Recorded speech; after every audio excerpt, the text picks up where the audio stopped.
नमस्कार शेतकरी मित्रांनो, हा आहे आपला खोडवा ऊसाचा प्लॉट, ज्याला आपण मागच्या 15 दिवसाखाली बेसळ डोस दिला होता.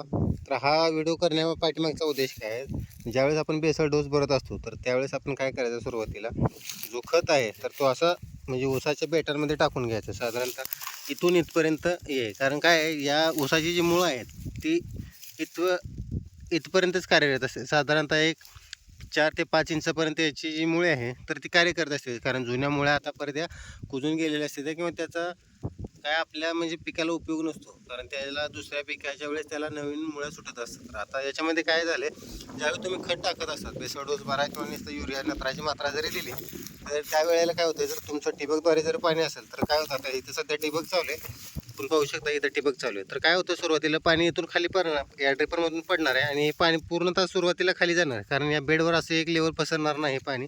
तर सुरुवातीला आता इथं बघा, याच्या खाली म्हणजे साईडला पूर्ण हे असं ओलं झालं आहे, परंतु आपलं जे खत आहे ते पडताना वरच्या साईडला पडलं आहे, त्याच्यामुळे ते विरघळायला थोडा उशीर लागणार आहे, किंवा त्याचा जो टेव्या असेल किंवा पाझर असेल तर तो तिथंपर्यंत यायला वेळ जाणार आहे. त्याच्यामुळे काय होतं, तर ते पूर्णतः पाण्याच्या संपर्कात नाही आलं, खत असेल किंवा आपलं जो युरिया टाकलेला असेल तर त्याच्यामुळे काय होतं, ते विरघळत नाही आणि हवेसोबत परत कॉन्टॅक्टमध्ये निघून जाणार आहे. आणि आपल्याला तर माहीत आहे, ज्यावेळेस आपण नत्राची मात्रा देतो किंवा आपलं NPK असतं त्याच्या माध्यमातून जे आपल्या क्षेत्राला नत्र मिळतं ते जास्तीत जास्त 1 आठवड्याच्या पेक्षा कार्य करत नाही. त्याच्यामुळं सुरुवातीची 2-3 पाणी आहेत तर ती पाणी देत असताना पाटाद्वारे पाणी द्या, जेणेकरून आपलं पूर्ण खत आहे तो विरघळला जाईल आणि मातीसोबत त्याचा म्हणजे संपर्कात येईल त्याचे विरघळून.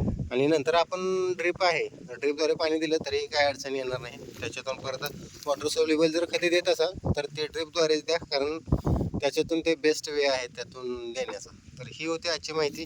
कशी वाटली नक्कीच कमेंटमध्ये सांगा आणि आपल्या ऊस बागायतदार मित्राला हा व्हिडिओ शेअर करा. धन्यवाद.